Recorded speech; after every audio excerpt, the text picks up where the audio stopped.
You see, you leave this show to amateurs, and this is what happens. Me included. Hang on, let me get this right. Sorry. That's the way you start a show. With me, Uncle Albert, and the fish. What? This is like a series of only fools and horses. I'm sorry. I can't help it. I'm in the giddy mood tonight. Hello and welcome to THFC Till I Die. You're on the place where you can buy a dodgy 3-foot fan. You couldn't help yourself, could you, Jeremy? I couldn't help myself in that night. Welcome to THFC Till I Die, home of Tottenham, past, present, and an exciting future under Ange Postecoglou as we march to glory. As he tries to buy that 3-wheeler van off Del Boy, ends up buying that. What's the name of that car they had, Philip? Reliant Robin. No, the green car. Oh, the Ford Capri. The Ford Capri, yeah. The one that ran like Maradona, apparently. You can see it heading it, handballing it round corners. Sorry, Philip. I will change your name back, Philip. I'm sorry. 5, 4, 3, 2, 1. Anyway, do you want to, Angle, while I'm doing that, do you want to take over for a minute, Philip? All right, during the war. Don't you start mentioning that war. Anyway. Oh dear. Anyway, right, speaking of someone who didn't see the match yesterday, but only bits of it. Yeah, still, I must say, good start to the pre-season. 3 wins out of 3. Can't do better than that. So. Yeah, it was, and you did the watch along with me, Tequila. How impressed were you with Tottenham yesterday, especially the kids? Yeah, I missed some of the first half, but I saw certainly all of the second half. So yeah, I was impressed. I thought most of them looked pretty good. It is only a pre-season friendly, so let's keep our feet on the ground a little bit. But there's room for optimism for sure. Now. They're a team yesterday, about 25 matches played. They're well into their season, so they're fitter than we were. So, you know, and they were pretty good. I thought they were pretty tidy, and they're the champions of the league, and I think it showed. Well. I tell you one thing, that some of them players would not look out of place in the Premier League. And that's why Celtic keeps signing them. Yeah. Well, congratulations to Celtic for beating Man City as well yesterday. Well done. And they beat Chelsea last night 4-1 as well. Chelsea 4-1 last night as well. So we're having a very good pre-season, Philip. Celtic are winning, Spurs are winning. What more do you want? Yeah, and Arsenal beat United 1-0 apparently as well. Beat them 1-0. So just make sure you brush that Persian rug when you get back to the flat. Anyway,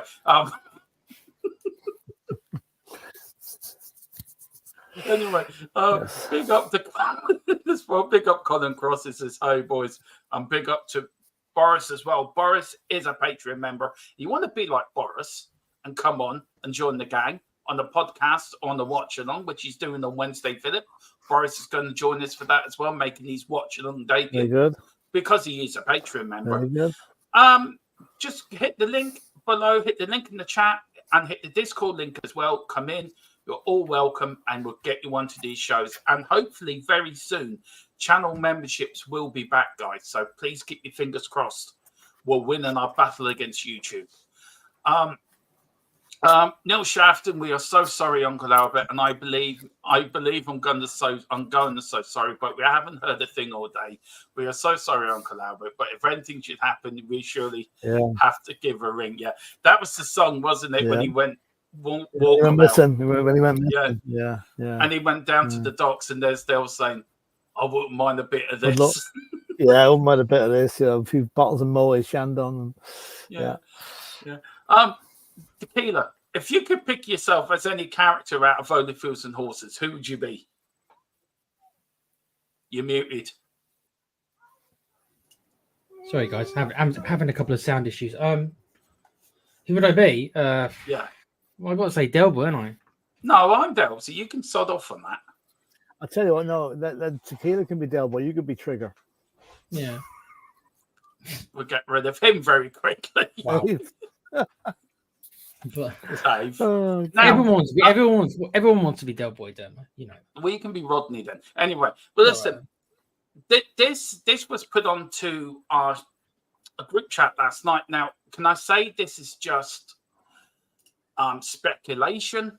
This is part of it we've been covering, guys, since the start of the season. And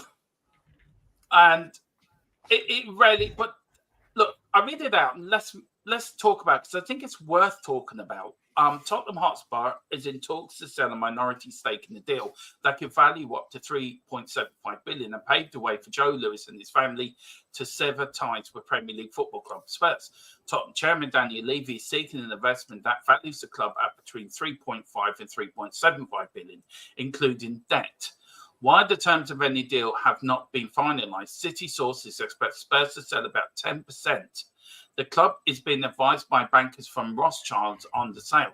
The financer Amanda Stavely, who was connected with Newcastle United, who's now left, who brokered the deal for Saudi Arabia's public investment fund to take over Newcastle, is understood to be among the parties that have expressed an interest in Tottenham. The club is also likely to attract interest from American investors. Now, this is what I got back from a source this morning. That Spurs are looking at investment. Well, this has been all summer, Philip and Tequila, hasn't it? We've done it all summer.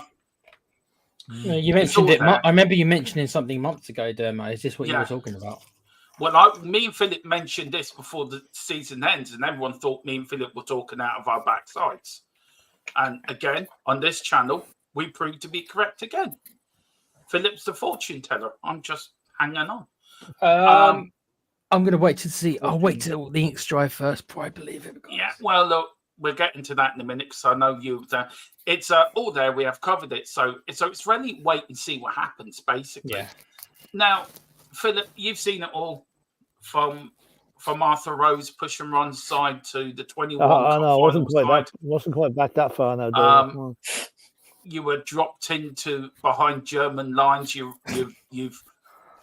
You've been on Russian convoys. I saw Queen Victoria's coronation as well. You did. You've been on Russian convoys as well, Philip. You've crashed a few in your time. What? There's so many jokes, Dermo. You could say like Phil went into an antique store and they kept him. Yeah, I mean, I'm joking, Phil. It's all. I know there's so much we can go with this all season. This is brilliant. This is like gold for me. What's your sense telling you, Philip? Where are you going with this? Because look, Joe Lewis has been found guilty of investment, fiddling in that. Is there something coming down the line for Spurs? Is Daniel Levy trying to prevent whatever Joe Lewis has done to prevent it impacting on Tottenham? Yeah, well, I mean, if Spurs have employed Rothschilds to broker any deals that might possibly be there, that's like they are top. They are five-star bank, 5-star investment advisors. You don't go to them on a whim. You go there because you want to do something. You want to get the job done. So I'd say Joe Lewis is he's been found guilty on one particular case. There may well be others. These things have a habit of mushrooming into more serious cases. And Levy probably has a worry that the publicity might adversely affect any future dealings. So I'd say that they're trying to get rid of Joe Lewis quietly before this comes to pass, if it ever does. Yeah. And there's no smoke without fire. There's something going to happen. Now, whether it's a full sale, I doubt. A partial sale is more likely on the lines of Manchester United. And that Amanda Stavely one, I think she's interested in a French club as well, isn't she? I think it was Nice. She is, yes. Yeah. But obviously, I think Tottenham would be a better proposition than Nice would. But yeah, there's something going to happen. But as we keep saying, we don't know when or who's going to be involved. But I'd say there's a lot of Spurs high profile now in Asia and high profile in America could easily lead to investors coming in from those two areas. We've got look at the reception the crowd got when they landed in Japan and Korea today. And then America with the NFL tie-up. So I think things are going to happen, but whether they happen before the end of the year, who knows? These things have a habit of going slowly. They are, and it is before the end of the year before we will have anything. But I can't see a full sale, Philip, but can you see, before I get to you, Tequila, can you see a Manchester United type takeover? Yeah. Yeah. Is that the way you think? I think that's the way I'd like to see it, actually, because I think Levy isn't going to give up complete control. That's for sure. But if he was sold the football side of it, I think we'd all be happy with that. Yeah. Now you're a Levy outer, Tequila. I'm not putting words in your mouth. You are a Levy outer. It's like we're a different species, there, man. It's like you're Levy outer. I'm genetically different. I've got the Levy out gene. I was born with the Levy out gene. What am I supposed to call you? Just call me guy who doesn't like Daniel Levy that much. But can we shorten that? I don't mind. You can label me what you want. Well, okay, you're in the camp. You're in the camp. You're in the camp that doesn't like Levy very much. Let's put it that way. I'm in a camp who wants him to delegate to people who know about football. It's simple as that. So, would you be happy with somebody buying the football club and leaving Daniel Levy to just deal with the business side, and say like Amanda Skevely come in with her backers to run the football side? Would you be happy with that? I don't know specifically about Amanda. I don't know about her. And obviously, she invested in Newcastle, but she got out pretty quick too, didn't she? So, but then again, I think is it Geordie who comes in here sometimes? I think he said a comment about like that was always the plan. I think he said. So I don't know, if that was always a plan that she was always only going to be there for 3 or 4 years. But you have to be careful because the grass isn't always greener, and I am very, very aware of that. So you do have to be a bit careful. But I've wanted that for years, Dermo, like you said. I don't hate Daniel Levy, right? I think he's a very good businessman. I just wish he would just delegate better to the football stuff. If this is what that is, then I'm all for it. But the prior argument to that is we've been, all right, we haven't won anything, but we've been in top 4 more years than we can count. We've been in Europe quite successfully. We're not in debt. We're not one of the clubs that are in debt after the pandemic either, as well. We've got a stanking new stadium. We've got the best facilities for training in the Premier League, if not the world. We're now building a team under Ange Postecoglou, who Levy has backed him. And since 2014 to 2023, Tottenham are one of the 6 best spenders in the transfer market, spending over a value of 533 million on players. And that's net spend. So, where I can understand you want Levy out, but the problem is, has some of that money been wasted on the likes of Steve Hitchen, who wasted some of the money, and without having the right people in there, has it not always been Levy's fault? Is Levy the easy one to blame because he is the public face of Enoch and Joe Lewis? I wouldn't say he's the easy one to blame. He is the custodian of the club. So with that comes success. Well, Joe Lewis is technically but you know what? But you know what I mean. Levy more. Yeah. So you can't just take the good. You take it all. And on the financial side, of course, he deserves plaudits. And I think for most people, I think he gets those plaudits. Even the Levy outers, whatever you want to call them. Even some of them will say, okay, so you can't deny that the guy's an incredibly good businessman. But it's just when it comes to football glory and only glory, it's been the leanest part of our history, more or less. These are facts. Now, some of that is fair enough. Some of that is because of the influx of money. First with Chelsea, who bought and dominated the league for those years under Abramovich. And then they've been replaced, unfortunately, with Man City. So most of the other teams haven't got a look in. With a freak year with Leicester and maybe once with Liverpool, right? But more often than not, the rest of the teams haven't really had a look in. These are all facts, which I understand. But still, it's still been the leanest part of our existence the last 20 years with 2 League Cups, which, let's be realistic, they are trophies, but they are the less prestigious trophies. These are all facts. Right. Okay, you say that. Then, Philip, you've been a fan a lot longer than me and Tequila. He's right to say, Philip, it's been the leanest part, but we have got the finals. We've got to the Champions League final. We've finished high in the league. We've qualified for the Champions League quite consistently every season, apart from the last 2 seasons. And also with the influx with Chelsea and Man City. I mean, how do you see it in a way of looking back? Has there been leaner times? I mean, for you, has there been a time like that you're thinking this is really lean? I can think back to an era when it was worse than what it is. The worst time was two worst times. 77, 78 relegation. No, sorry, I'll rephrase that. From the time Bill Nick took over until the promotion back to Division 1 in 78, that was a bad time. We skirted with relegation. We avoided it just about by winning at Chelsea on the last day of the season. We then got relegated. We came straight back up. We got Ozzy Ardiles and Ricky Villa. And things went great for about next 6 years under Keith Birkinshaw. That was very good. What we've got at the minute, we have got everything in place. We're a bit like the Dermot understand where I'm coming from here. The Mayo of the Premiership. Yeah, we are. We've done everything but win trophies. Yeah, and that will come. I mean, it's the Kevin. I keep using the Field of Dreams thing. The Kevin Costner. If you build it, they will come. We built it. Now they're coming, and that's Ange is going to start this season with at least one trophy. I'm sure of that. Yeah, because you don't have like the team we're building at the minute. I mean, this may sound corny or whatever, but I don't think I've ever seen such an influx of young talent coming into the team. And that can only be good for the future. Yeah. I mean, look, if you look at it one way, we have been successful and we keep, I mean, someone's put it in here. Where is it now? Boris says, Stephen. Okay. Sorry. No, Boris says has also come out with a new South Korean winger, turned down another Premier club.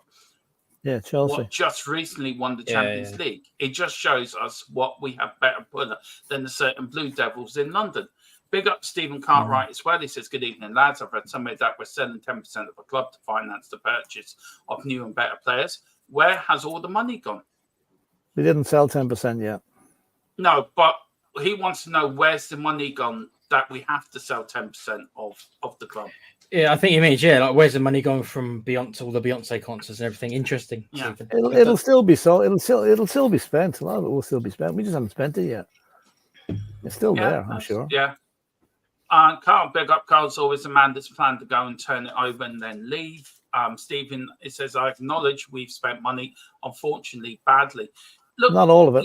Not all of it. But Steve Hitchens' time was bad, Philip, to be fair. You've got to admit the only decent thing that's coming out of Steve Hitchens' thing is Jack Clark. If he signs for Ipswich, we get 8 million of the transfer fee. So that's at least one of his transfers has come good. Now it took years to happen, but it's come good. So if you look at what we got now under Ange, the kids that have came through the class of 24, you look at how they've played in pre-season friendly this year. What have been the standout performances and key highlights of Tottenham's Hotspur's pre-season so far, Philip? Who's stood out for you? Mikey Moore and Bergwell. They're the two that play without fear. I watched a 2-minute video of Mikey Moore's touches against the Japanese team yesterday. He should have got a goal. He should have got a goal though. He should have. Yeah, he should have. Yeah, but I mean, fairness, you can all miss those. But he was doing things that complete lack of fear. It was just fearless what he was doing. He wasn't scared of making the mistake. He tried it. If it came off, all well and good. And I think he is really, it's hard to see it, but I can see him featuring in the first team this season at 16 years of age. Well, no, he's 17 next week or 2 weeks' time. But what a prospect. That's all I can say. What a prospect. Yeah, I mean, Tequila, look, you look at Donnelly done well yesterday. Mikey Moore did get a goal. He got the third one. John Donnelly, you look at Archie Gray, you look at Bergville, you look at the young players that we do have that came in last season, Mickey van der Ven, Vicario, and all of them youngsters, Brendan Johnson.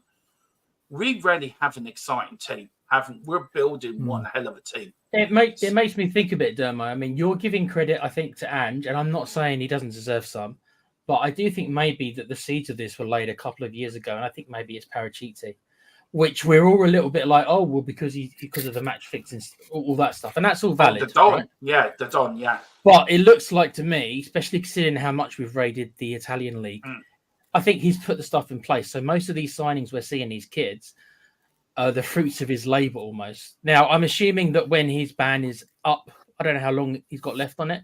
I'm assuming he'll be officially rehired. This is assumptions by me. I'm assuming he probably will be. He will be. And it looks like I mean, I give Daniel crap when I think he deserves it, and when I think he does something right, I'll give him praise. I think Paratici has been a good signing. That was a good delegation. That was a good choice. I mean, Philip, look, Paratici still there as a consultant, but Keeler's right. They started 3 or 4 years ago. Yeah, it did. It doesn't happen overnight. No. It takes time to get a system in place, to get your contacts in place. Paratici's done a great job. He really has. And just on the transfer front, I read today somewhere that I think, what do you call the Peterborough chairman? I forget his name now, but anyway. Barry Fry. Not Barry Fry, no. It used to be Barry Fry, didn't it? Used to be Barry, but he reckons if Spurs sign Ivan Toney, we are genuine title contenders this season. Yeah. Now, I don't know whether you agree with that or not. I do. But I think we will.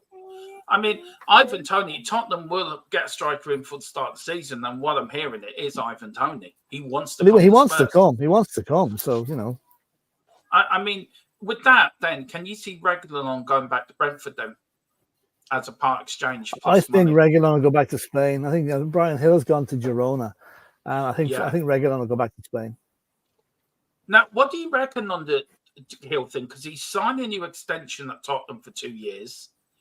He's gone on loan back to the Spanish club, and if they want to buy him, then it's 15 million euro. What was the idea of extending his contract then? It was just, I think, it was just he can't walk away as a free agent. He can't walk away as a free agent. And then they can add the release clause because they've probably said, "Oh, we're not going to sell you for less than that." So then now it's official. So if any club in Spain, for example, now they know what to do. It's simple now. No more of this kind of mucking around. They know what the release clause is, and you got to remember there'll be a percentage sell on as well for Spurs. Yeah, and you got to remember in the Spanish league they're quite used to release clauses because I think it's like every player there's got to have a release clause. I believe. Carl says, to be fair, Steve Hitchin did bring some quality to Grealish, that traitorous little scumbag, etc. But Levy didn't want him. Thank God Levy didn't want him. Thank God. Come on, Dermo. He's a good player. I know. Grealish would have added something to the team. He really would have. No, Daniel Levy saw what he did to the Irish side and said, "I'm not having the." Daniel Levy didn't give a toss about that, Dermo. Come on. You see what you've got to deal with, Philip. See what you've got to deal with. If he played for Zimbabwe, he wouldn't care.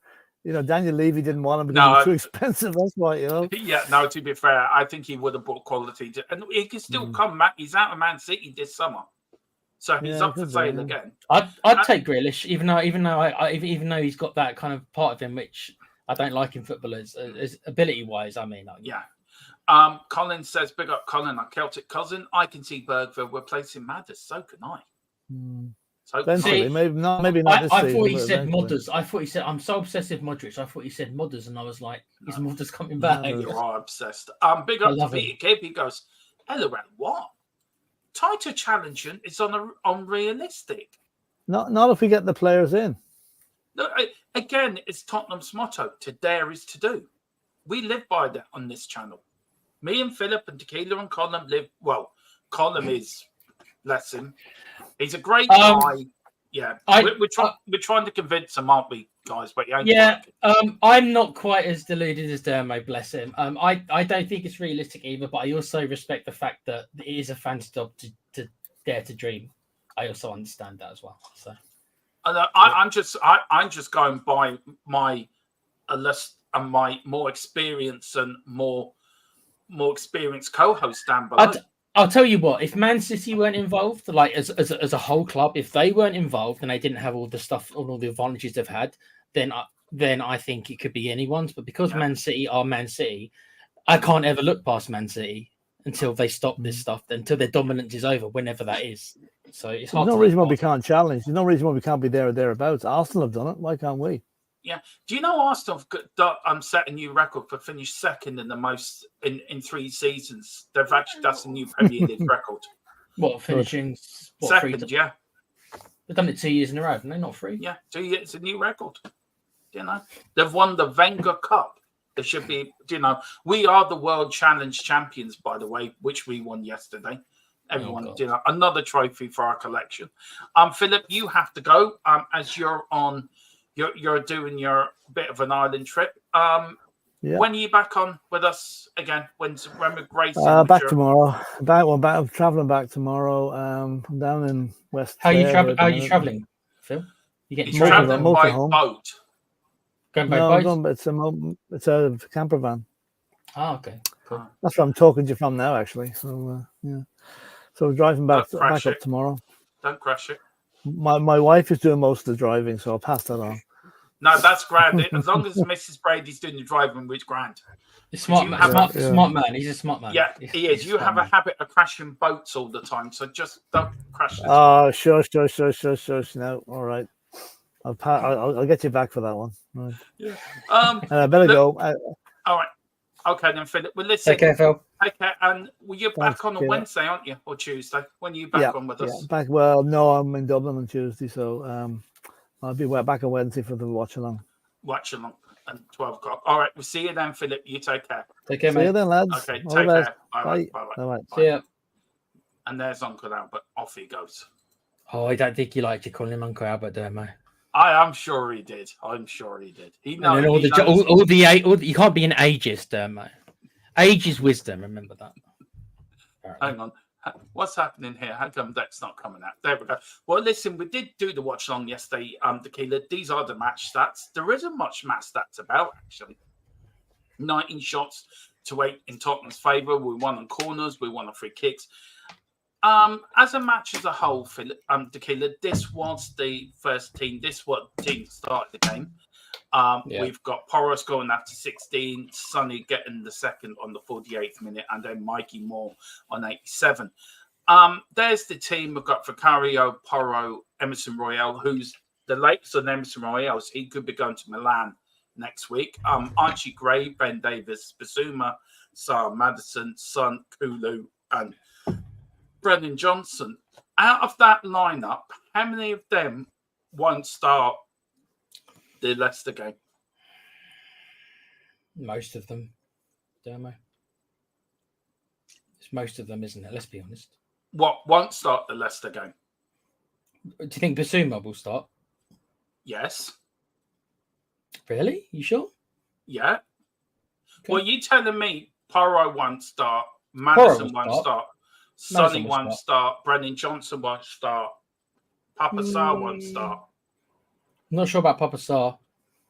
Why? He didn't have a good game, did he? You said that yourself. Yeah, but it's pre-season. It's only his second game back in pre-season. Yeah, look, for me, I think Vicario, Porro, Basuma, Papa Sarr, Madison, Sonny, and Johnson will start. I don't know if Archie Gray will start. He'll be on the bench. I'm sure if Emerson's still there, then he'll be on the bench. But he won't start. Ben Davis won't start either. Are you talking about the first half team or the second half team there? No, I'm talking about the Leicester game, the start of the Premier League. How many of the first half?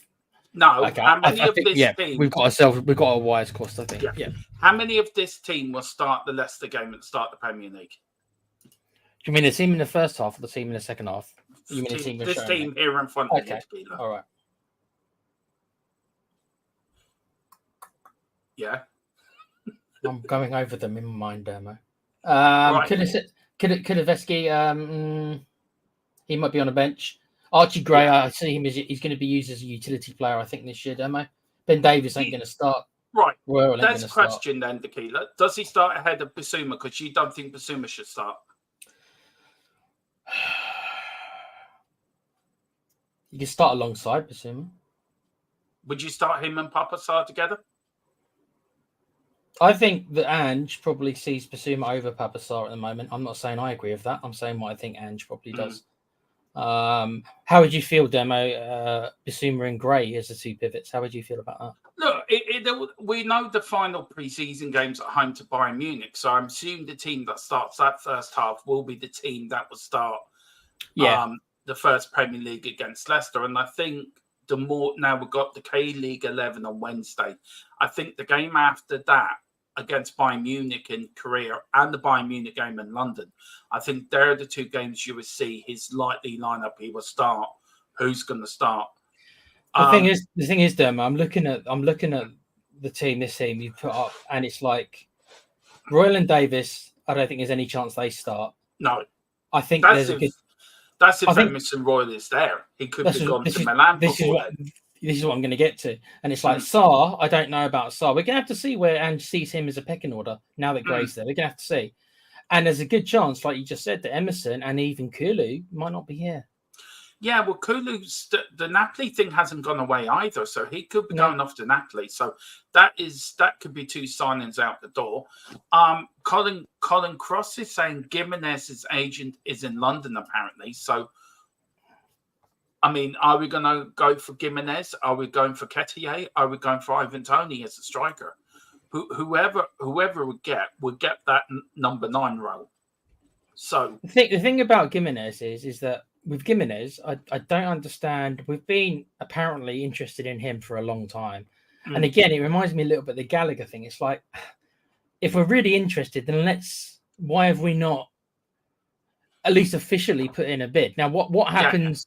What happens behind the scenes? Who knows, right? We've got no way really of knowing. No. But officially, we've been after. How many reports has there been in the last 6 months regarding Gimenez? How many? So hundreds. What are we waiting for? I guess is what I'm wondering. What are we waiting for with him? Well, with him.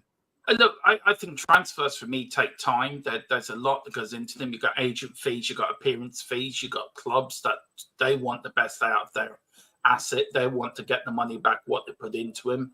There'll be performance added up. There'll be add-ons put in as well due to performances and goal scored, or if they start with their national team as well, international add-ons as well.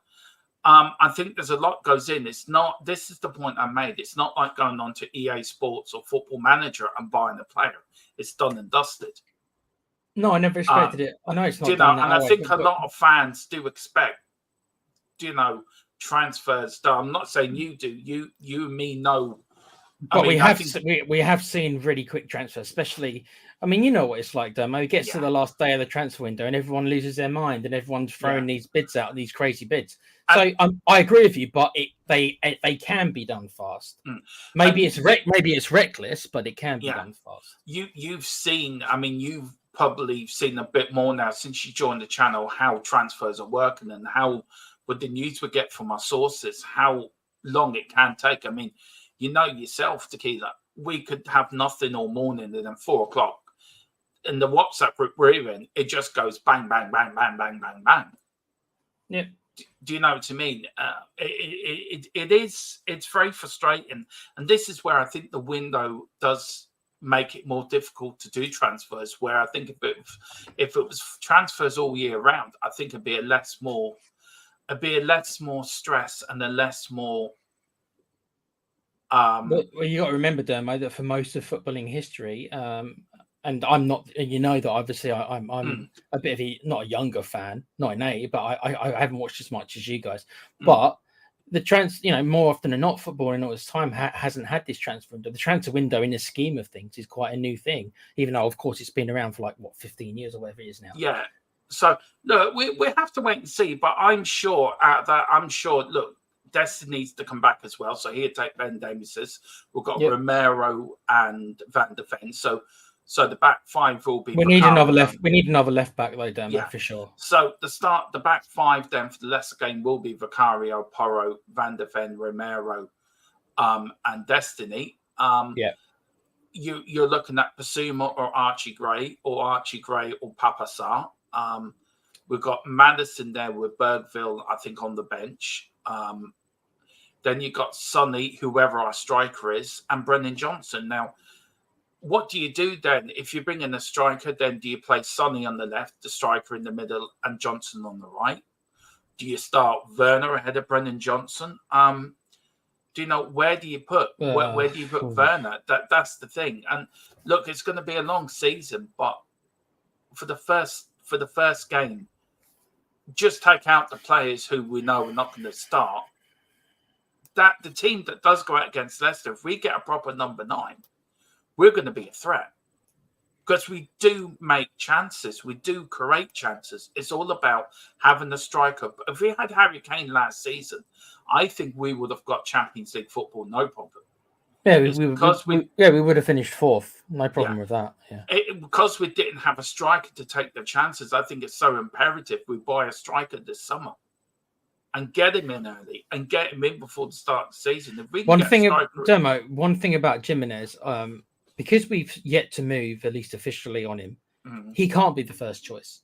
I strongly believe that that the reason we haven't moved on him is because there's bigger fish we want. And if you can't get the bigger fish, then we'll go to him. I agree with Khan here. I think they will sell Richarlison for 50 million to the Saudi League, and we will get Tony and Gimenez both in. I think I'd be okay with that. Yeah. And Colin also says Van der Ven can cover left back as well. So Van der Ven can cover 2 positions. He can, but Ange was reluctant to put him there. If you remember, he can, but Ange was reluctant to put him there. So rounding out that 11, the Keeler, we're both saying that Emerson, Royal, and Davis won't be there.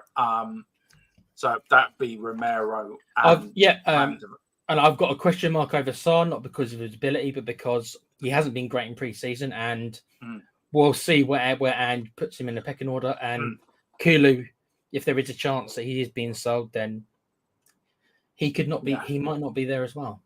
Yeah, that's true.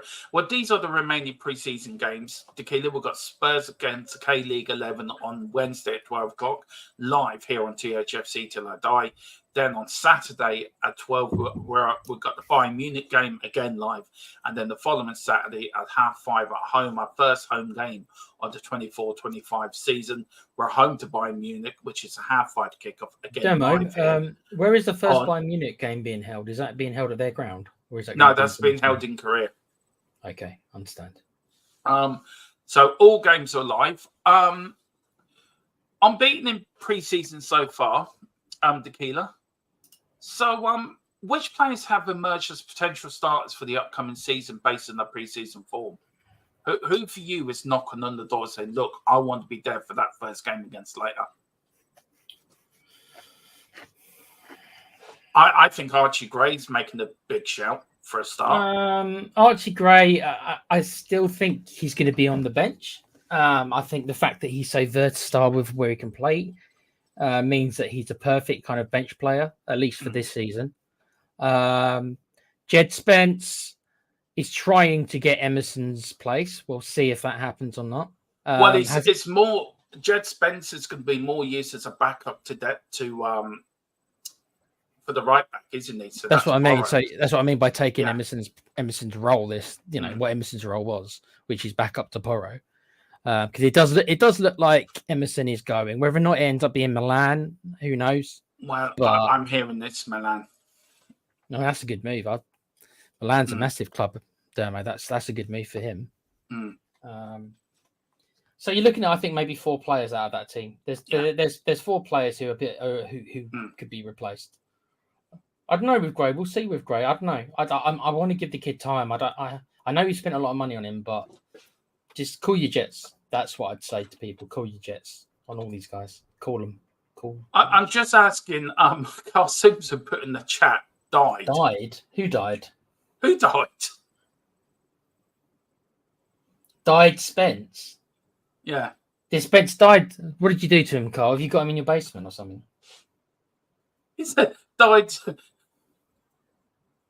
Died Spence a pie for him to be competition. I think Carl's been drinking that funny drink again. Carl's just drunk in it. Yeah, Carl's just drunk it. I'm hearing Milan too. They only it's only $1 million away or something like that. So I think Emerson will go, Boris. I'll see autocorrect. Damn. Byron McGrath says, any Ezzy news? I don't know. That's gone quiet. Yeah. I tell you that that's a good sign. If news goes quiet on the top front, that means news is coming in. That means players are coming in. So I'm expecting the next couple of days to be Spurs to be busy. One thing, Dermo, City might be in for him. Hopefully not. He doesn't want to go to City. I'm telling you that now. But hopefully. Why would you want to go to Manchester City? Seriously. Because they win everything? No, because you get to sit on the bench and scratch your ass for all season. Then you may get a game. They still win everything. You look at Jack Grealish. She's gone there for 100 million. They're selling them. You look at players that have gone to Man City and just sat on the bench and did sod all, and then they flogged them at the end of their The thing is, Dermo, if you ask Harry Kane and Jack Grealish, right? Harry Kane is so desperate to win a trophy, where Jack Grealish is like, yeah, mate, look how many trophies I've won. Even though Let me ask you a question. He barely plays. if you're a player and you got offered to play full-time football for Tottenham or sit in the bench of Man City, but you win something, what would you do? It's kind of a loaded question because I'm a Tottenham fan. So it's okay. All right. We'll just say then you're playing for Tottenham and Tottenham are winning it. You're a player, right? You're Eze. And you're looking at Tottenham and you're looking at Man City. But you know if you go to Spurs, you're going to get first team football. You're going to get lots of games and the team's going to be built around you. You go to Man City and you could get a couple of games. You may be used and then Pep Guardiola may not like what you've done in training and you're frozen out of the team. He leaves you on the bench. But you win trophies because you've made enough to win silverware. So what do you do? Who would you do? I know what I'd rather go. I'd say that there's no right or wrong. It's individual. Like ask Calvin Phillips, right? He went to City. His career's not ruined. I'm sure that if he goes somewhere, he can. He's not ruined, but I mean, I was about to say that he's won trophies, but I think actually you've got to play a certain amount of games, don't you? So he probably actually has. Maybe he's a bad example, but we'll use Grealish, who did play enough games. If you Jack Grealish, right? It depends what your character's like, bruv. Like if he looks in the mirror and he's got the trophies, does he look in the mirror and say, "I did win the trophies, but I played quite a small role in winning those trophies," or did he look at it and say, "Yeah, mate, I won the trophies, mate. Yeah, it's because of me." Do you know what I mean? It depends on the character of the person, Dermo. It's a difficult one to answer, bro. I think going to Man City. I think the Man City thing is going to Man City. You're crazy going to Man City. Eze is done, says Carl. It's one of the three massive deals that is sorted, in my opinion. I agree with him as well. Hopefully. No, I look. And he also puts City's not a stable place to go. It's not a stable place to go right now. Big up the Killian Kenny. Big up Killian. Hope you're doing well. He says, big up Phil, Dermot and panel family in Wexford. Yeah, the best county around. Best county around. He did put something in here. Dermatron, so what's next for Spurs? But the next pre-season game is against the K-League 11 in Korea, and then they're playing Bayern Munich on the Saturday, and then Bayern Munich come to White Hart Lane on the 10th. Colin Cross says, agreed, Dermo. Kelvin Phillips has had 5 medals and only started 7 games in 3 years. Yeah. I mean, it's great having these medals, but you're going to look at the medals and go, I only got them because I was part of the team. Well, it's a bit different between Calvin Phillips and Jack Grealish, like I was trying to say. With Calvin Phillips, there's no way that you can look and see and think you played any kind of role in any of those trophies. If you're Grealish, it's like I played a role, not a massive role, not as much as some of my teammates, but I played 7 games. Role. What role did he play? No, I'm talking about Grealish, dude. Well, I'm talking about. Look, but my point is that if you're Calvin Phillips, yeah, you're right. That would be deluded to look and think that you played any kind of role in that. But if you're someone who's played some role in it, like Jack Grealish, I don't know if you're okay with that. You're not if you're Calvin Phillips, because that's crazy. But if you're Jack Grealish, who played some games but maybe didn't play as much of a role as he wanted, then it's a much tougher ask. Like if you take pride in that or not, I don't know. Yeah, look, for me, I think Jack Grealish, apart from the Ireland stuff, I think he's failed at Man City. I don't think he's lived up to his potential or what he could do and what he should be. I think at Aston Villa, he was the main man. And I think if he stayed at Villa under Emery, I think he would have got even better. Yeah, but this is the argument, isn't it? But if he would have stayed at Villa, he ain't won shit. So it's a little, whereas he's gone to City and he has won stuff. Even though he wasn't the most important player, he did play enough games and was involved enough to take some credit for it. Right. Let's put it this way then, Tequila, right? Teddy Sheringham went from Tottenham to Man United to win trophies, right? Yeah. And came back. Many players have joined Manchester United under Alex Ferguson in their heyday, right? And were very successful. And they left because of Yap Stam, for one. Ferguson got him out because of a misunderstanding, and he kept rebuilding the Man United side to be successful. You look at Pep Guardiola; he keeps with the same players, and he spends money and money and money. But there's players that should be starting are not starting. And I'm glad Harry Kane didn't go to Man City, because I think Harry Kane would have worked out very quickly. Yeah, I'd be the main man and I would have won medals. But I think Man City, for me, have cheated to get where they are. I think Pep for me is a great manager, but Jack Grealish for me went to Man City and wasted his career. I swear to God, if Man City weren't successful, he wouldn't have gone to Man City. It was only he went to Man City because Man City offered Aston Villa 100 million. No club's going to turn down 100 million for a player if you need the money. So you'd have to ask Grealish himself. Only he can answer that question if he thinks he's wasted his career by going to City. Like with Calvin Phillips, it's such an easier question to answer because, of course, he's done so little. But with Grealish, because he's done some, you're right in that maybe as a talent, as a player, maybe he hasn't progressed where maybe he would have if he stayed at Villa. But as far as a man's career and as far as a man's bank account, let's call it what it is.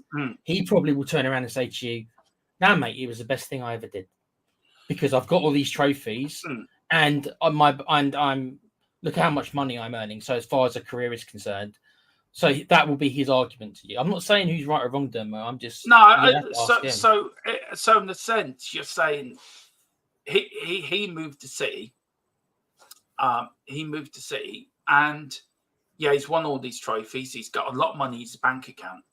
Yeah, but I feel moving to Man City is an easy option.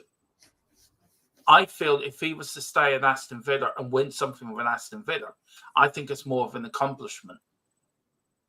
I do, and it's a bit like the fella that plays for England, that plays for them like Arsenal, right? He picked England because he knew England were going to qualify for a World Cup or European Championships very easily, and Jack Grealish as well. If they had stayed with Ireland, I think you get more of accomplishment of qualifying for a major tournament with Ireland than it is for England, because England are guaranteed to qualify for a tournament anyway. It's very unrare. And I feel that when players go to the likes of Man City and teams that are winning thing every year, I feel them players are taking an easy option because they know they have to play a certain amount of games. They know that either if they're on the bench and they get to a final, they're guaranteed a medal anyway. And the likes of Jack Grealish and the likes of players that have gone to Man City, Calvin Phillips as well, and players like that, they've gone for an easy option because A, they're going to get bloody paid a hell of a lot of money. B, they're going to be guaranteed the trophies even if they start or if they're within the squad. And C, do you know, you get more incentives.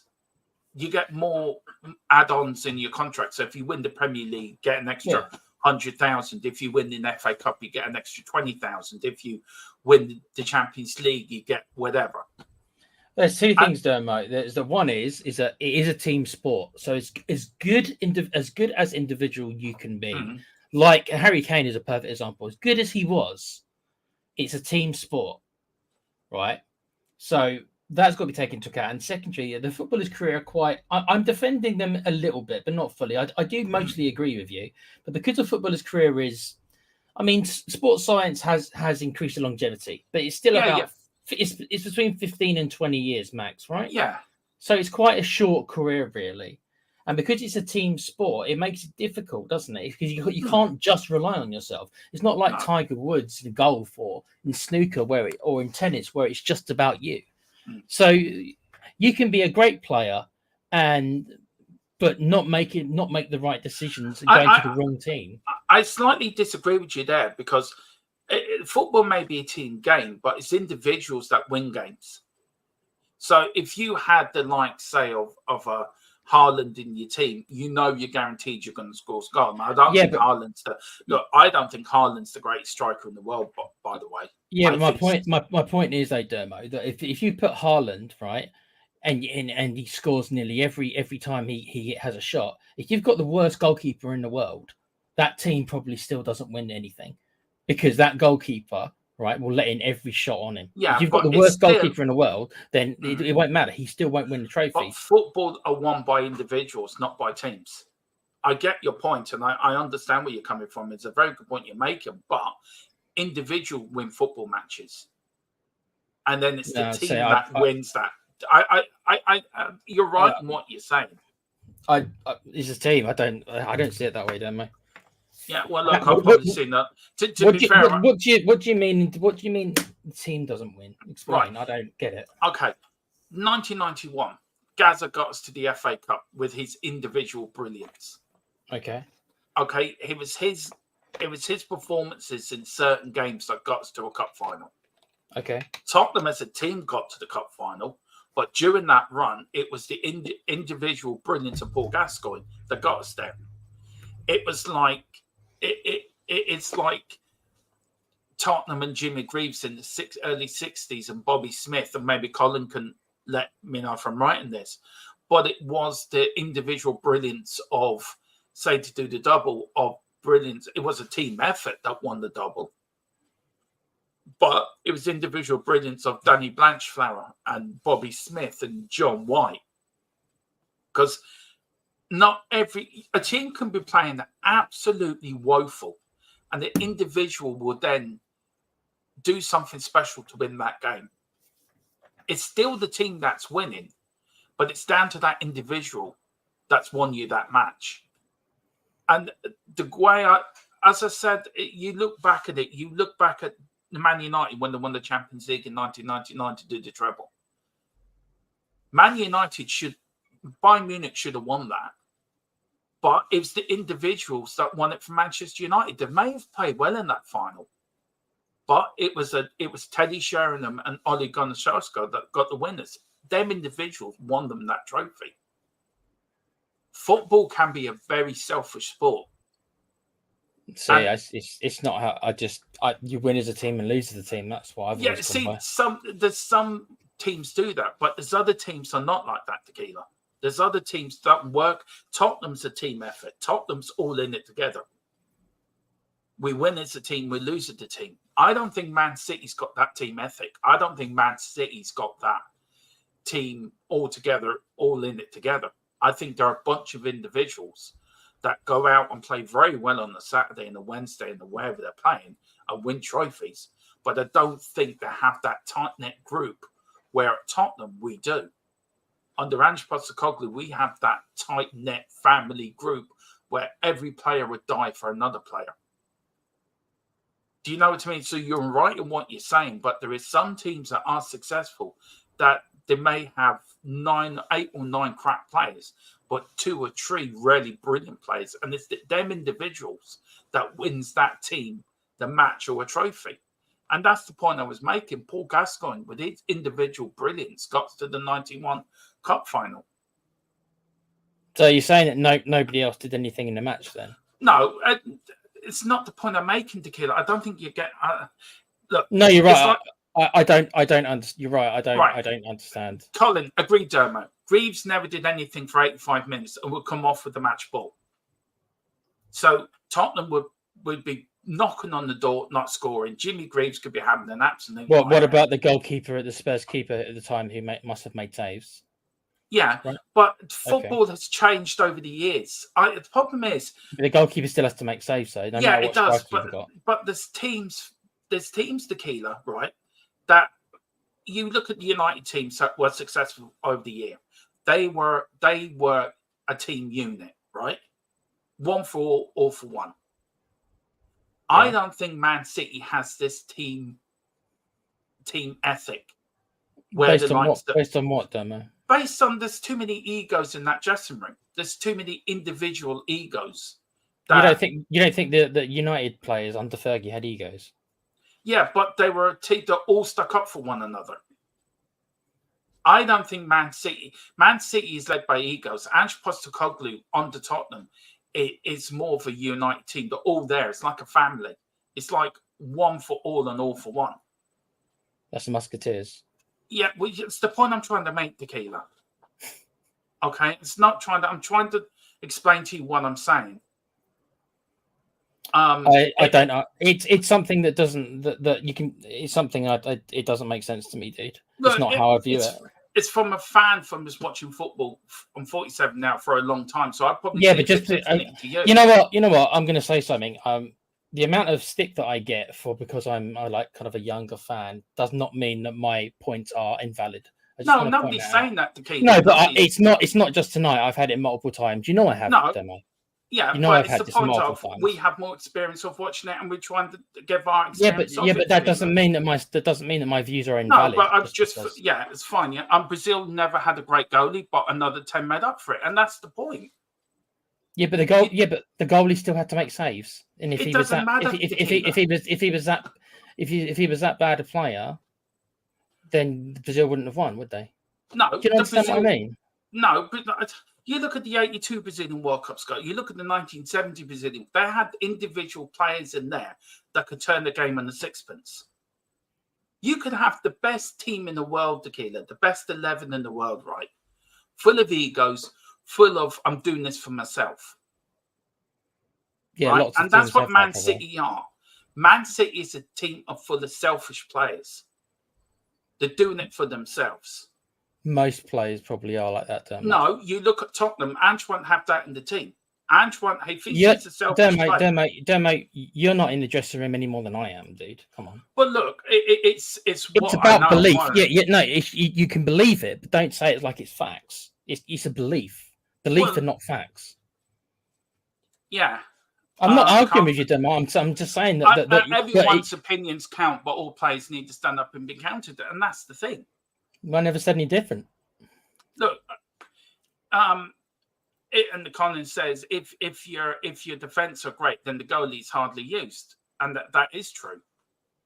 Yeah, never said it wasn't. We've got Neil said you can have a team that's great defensively, but can't score goals to save their lives. It's all about, for me, football is a team sport, but it's also about football's also about individuals as well, who can turn the game in the sixpence, who can drag a team by the scruff of the neck. If a team's playing badly for 85 minutes, you have that one player on that team can grab that team by the scruff of the neck and drag it over the winning line. Then I think that is more valuable than having a team that, okay, we all played well, but you're going to still need them individual moments. That's what makes football what it is, individual moments. When we look back on the games we've watched in the past, we don't remember the teams, we don't remember the match, but we remember the individuals who made them games special. You remember the 2010 World Cup final in South Africa. Italy won the World Cup, but the most memorable bit to come out of that was Zinedine Zidane headbutting the Italian fella in the chest. But you don't remember Italy as a team winning that tournament. You don't remember the 86 World Cup when Diego Maradona scored two goals, one with a handball and the second the greatest goal you ever likely to see. People don't remember the match or the team, but they remember the individuals of that game. You look at Tottenham last season against Sheffield United. You know Tottenham won, but the first thing you think of, you'll go to if you're looking for that on YouTube is Tottenham's goals in the last minute goals against Liverpool or teams like that. It's all about individuals. It's all about teams are there to win stuff, but it's the individuals that win you that trophy. And where I think Manchester City don't have that individual, they all have great players, all have world-class players. But for me, Man City is a very it's not the same as the Fergie dressing room or Ange, how Ange does things, because I've had a lot of watching Ange up in Celtic as well. And for me, I just feel players like that go there now are taking the risk with their career, because the likes of Calvin Phillips, five trophies, but only played 7 games. That's wasting the talent. And Calvin Phillips has talent. I know, so why buy a player if you're not going to use him? Do you know what I mean? It's just spending money for the sake of spending money. I think you've got to assume, as far as Calvin Phillips is concerned, you've got to remember that Calvin Phillips is very good at Leeds. He was pretty good for England as well with his partnership with Rice.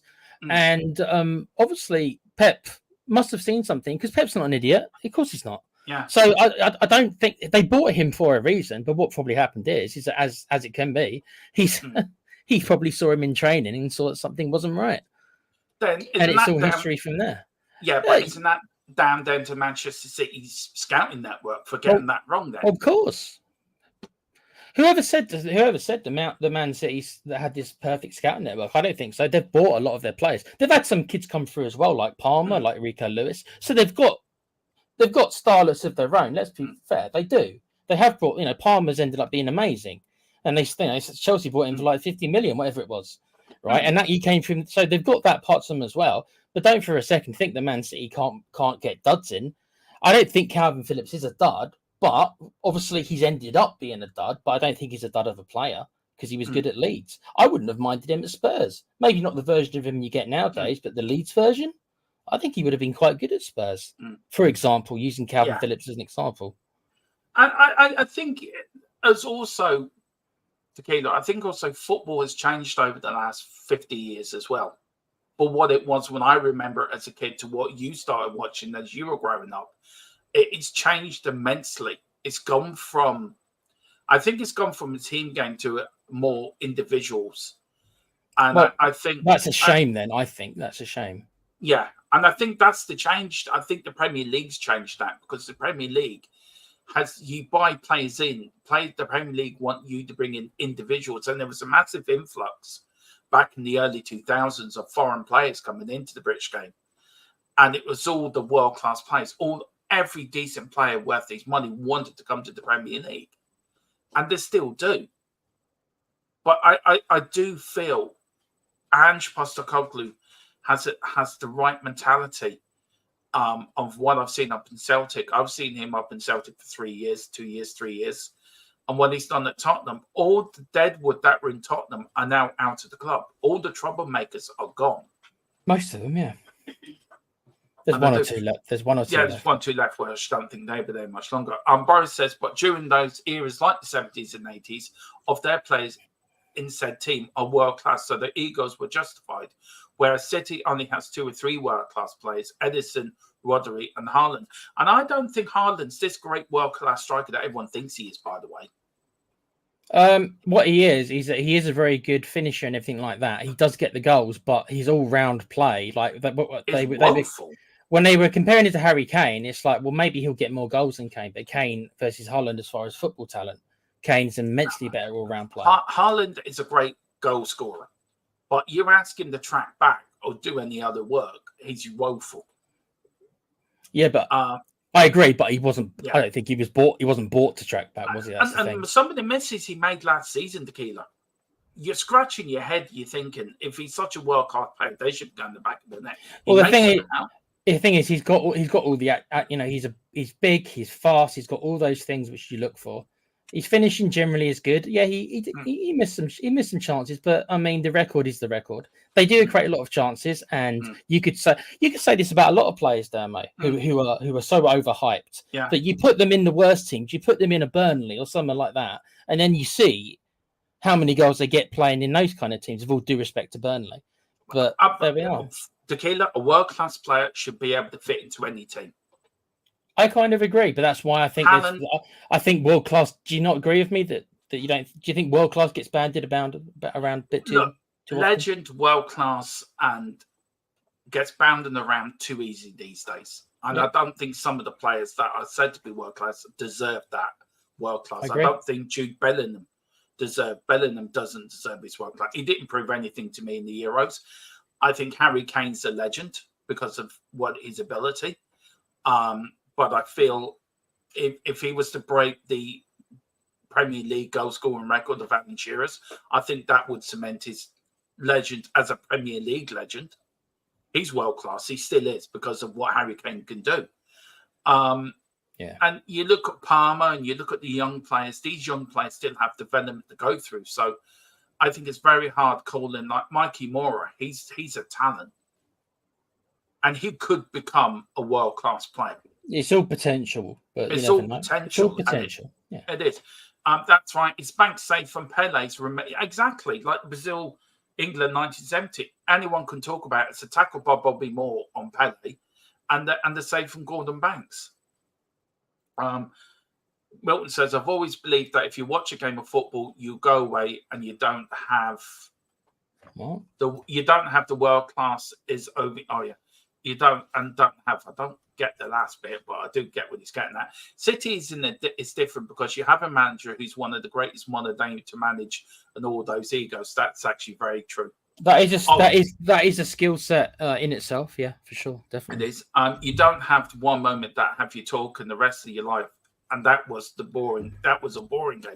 That's so true. Boris says if Haaland had Kane's build-up play, Haaland would be the best player in the world. He really would be. Look at the state of the pitches, Dermo, before the Prem started. They're like bowling greens now, and they are. And you look back, you look at the videos together of the 80s.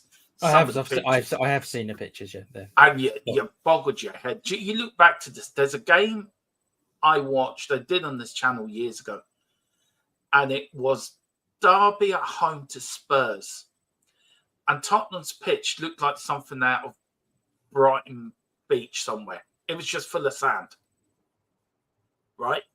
Really bad. Would you say then, Dermo, that is one of the plus points for all the money that's come in, is that it has enabled most of the pitches to be top tier? Look, facilities have improved, great, and they've had to because of Hillsborough. Yeah. They had to change because of Hillsborough. And being a young fan going to matches when I was younger and it was all standing. I remember as a young lad going to White Hart Lane and have the fences in front of you. And some people want that back, but they want the standing ground back, don't they? I look, for me, with my back, I couldn't stand up for a whole game because my back's fucked anyway. So I couldn't stand up for a whole game. Yeah. I prefer this. Look, standing for me, it generated a better atmosphere. It did. It really did. And I agree there should be safe standing. As long as it's done in a safe way, I've got no problem with it. But I think it should be an option. And I don't want to see full standing coming back to stadiums because I don't think it's safe. And I don't think it will be safe. And I think you look at Hillsborough, you look at the fences that were brought in. Going to matches I went to, I was very lucky. But as a young kid, I was put to the front to watch the match. And I remember that as a kid, having the fence there. And you could literally rest your hands on the fence and watch the game. But there was always people behind you to protect you. Do you know what I mean? So if anything happened... It always looked dangerous on the TV, don't it? Yeah. It looked dangerous. But you would always have fans there to protect the youngsters, to get you out of trouble. Sorry. Yeah.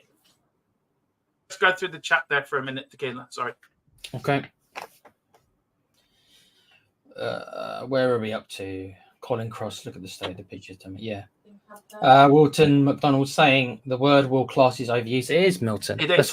That's what I mean. It is. It is. And look, Tequila, I apologise to you if you thought I was trying to make a point. And it's fine. That it's not really about just tonight. It's happened on a bunch of shows. I think also, Tequila, I keep using my history and my experience of being a football fan, and I'm trying to educate you as well, not in a bad way, not in a nasty way, not in any which way, but trying to pass on my knowledge to you because it's so fun talking about old games. And I've been sending you clips about Tottenham in the past, and Tottenham's history is history of football should be looked after, Tequila. It should be cherished. And I feel there's not you, but I feel there's too many people that are very quickly sort of this history of club or national team or whatever. And I apologise for the noise in the back. My Mrs. Tron has decided to do whatever she's doing, so I do apologise. Look, it's not. I think it should be cherished, and I do feel that. I feel personally, it's a mixed bag, Damo, because I understand, and history should be cherished. But there's also got to be a point where it's kind of like you have to kind of say, okay, it's a difficult one because you have to modernize most things, but things shouldn't be lost in translation. And what happens, unfortunately, is stuff does get lost in translation. It does get lost in translation, and I think it also gets lost in that. And Colin puts it perfect. He says the old farts know everything. Sometimes youngsters' eyes see better than us oldies, and that's true. You and me could do a Premier League watch along this season, Tequila, and I'll see something that I think you will see different from me, which is great for me because I'm learning all the time. I've learned a lot since you joined the channel. You're never too old to learn, bro. Never too old to learn, bro. Yeah, but the problem is I'm seeing the game in a different light because since you joined the channel, so I'm learning off you all the time, and it's like me and Colin and Wilton and Philip, we love passing on our experiences to you to make you realise that these things go in cycles. Tottenham will be successful again. The trophies will come. And I've always said it, I feel so bad for you. You've only seen 2 trophies, and I feel awful for you. And I feel quite embarrassed as a fan that you've only seen 2 trophies. And I don't think that's fair, but that's football. That's the game we love because these things go in cycles. And but it also it's like the way I look at it as well. It's you can tell a lot of between fair weather fans and proper fans because the proper fans obviously will stick with it. Like for me, I'm not going to say what I am. It's going to be up to people what they think, but. I think you're a proper fan. I am. Well, I think I am, but it's not like because we don't win that much. But I'm still a Tottenham fan. Granted, I'm quite jaded, and I will admit that. And I think I said what and the Levy out or whatever terminology. I think a lot of them who reside on that kind of side, I think a lot of them are quite jaded as well. And that's what I personally think.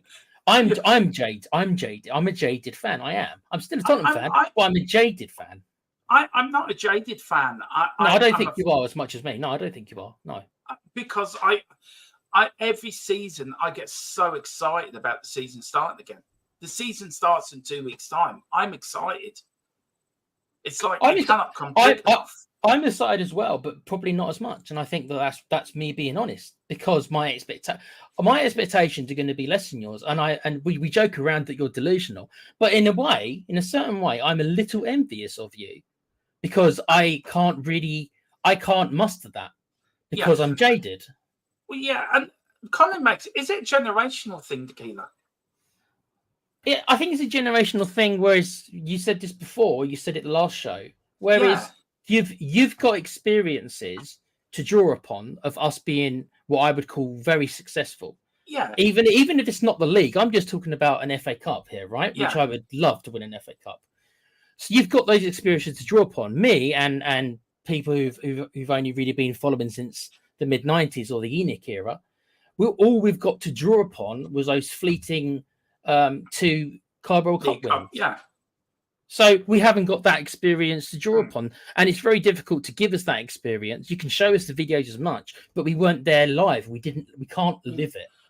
And that's not trying to be disrespectful to you. No, it's not. Of course it's not. Of course it's not. And it's like Colin's seen a lot more than I have. Philip's seen a lot more than the pair of us put together, Tequila, to be fair. Well, And Colin and Wilton. Can you imagine Colin? I'd love to invite Colin and Wilton and Philip and with us to onto his show. They would teach us even a few things. I mean, Wilton says here, when I was younger, in my 20s or 30s, I could not walk away from any game of football. I do find myself now starting to watch a game within 5 or 10 minutes. I can quite easily walk away and do sometimes. Why is that, Wilton? Why do you think that is, Wilton?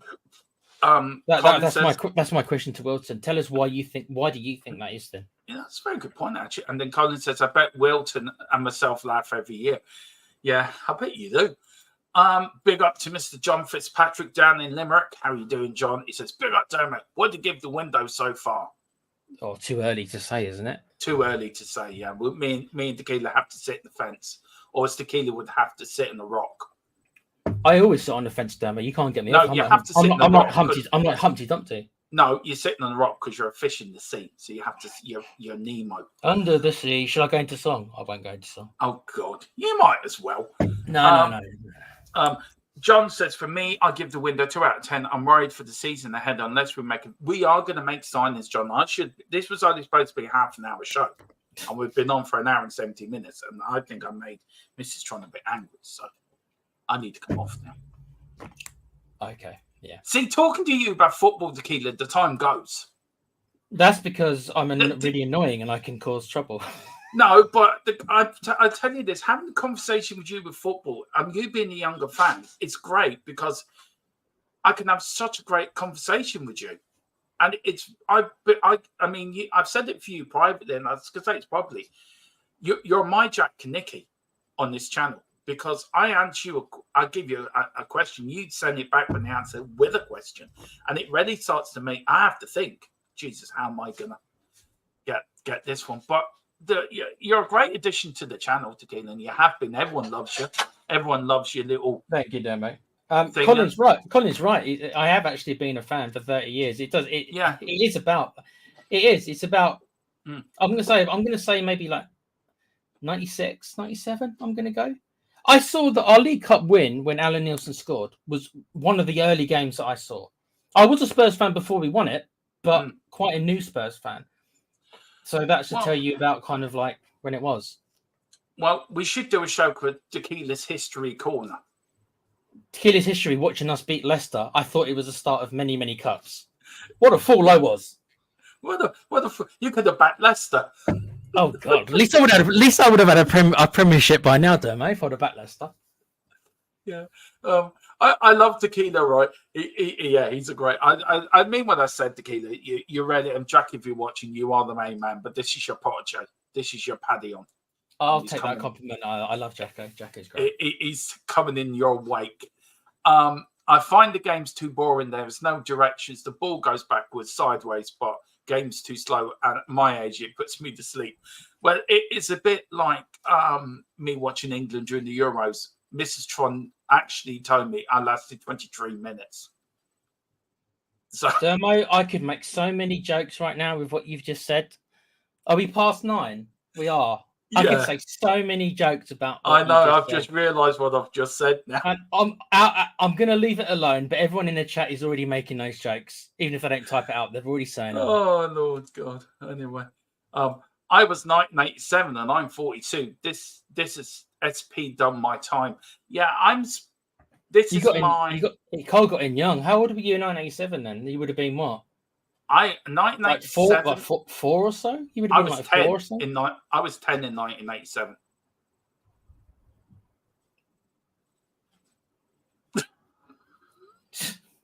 It's your own fault, damn mate. I know. It's your own fault. You walked right in. You walked right. You set it up yourself. Yeah, he says you're not a new face. You're not a new fan. Face. No, I'm not. I'm not, Colin. I'm not. You're an old one like me. No. When did I start? I would have to say. Look, I vaguely remember the 81 Cup final. I remember more of the 82 Cup final. 77, 78, 79, 81. So I was 5 in 82. So I remember more of the 82 Cup final. I remember the 84 UEFA Cup final. I was 7. So really from 82, I've been a Spurs fan probably since the day I was born in 77. But remember Tottenham, who Tottenham were, probably 82.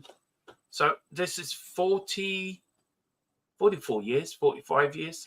Well, the thing is, Dermo, I'm not like that young. I'm younger than you, but I'm only a couple of years younger than you. But I got into it late. And you got to remember, I've told this story before. Everyone in my family at the time wanted me to be an Arsenal fan. And I didn't like Arsenal at all. Excuse me, is this you? No. So why is somebody using our logo and our name?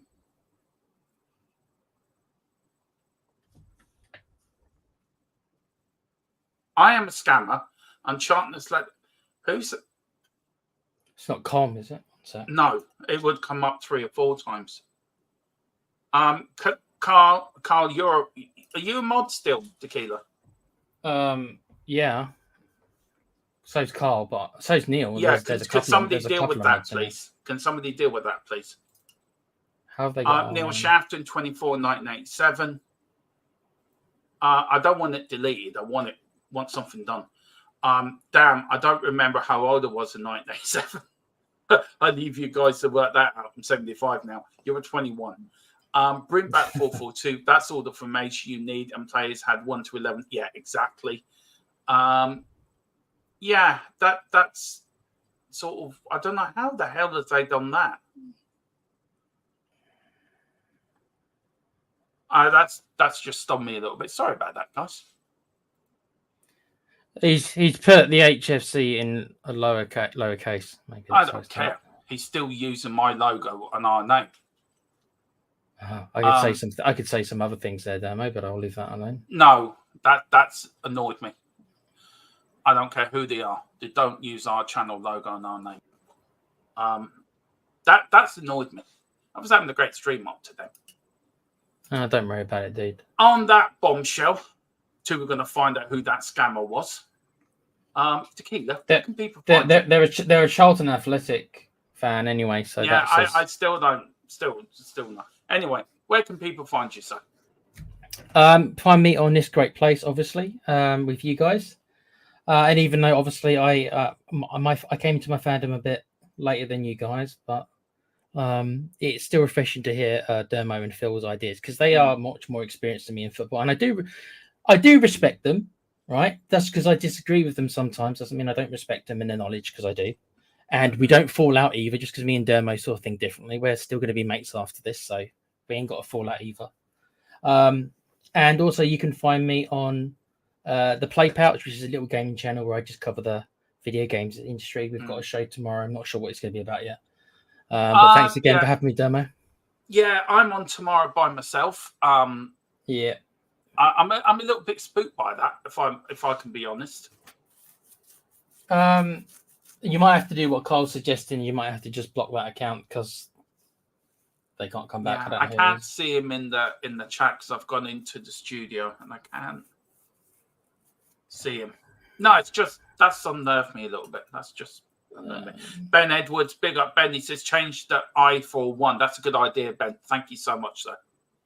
I might do that actually. And no, I think Ben might be saying what he did. He changed the I for a 1 till. Yeah. Okay. No, it's an I. It is an I. Let it go. Colin's been watching too much Frozen. I will let it go.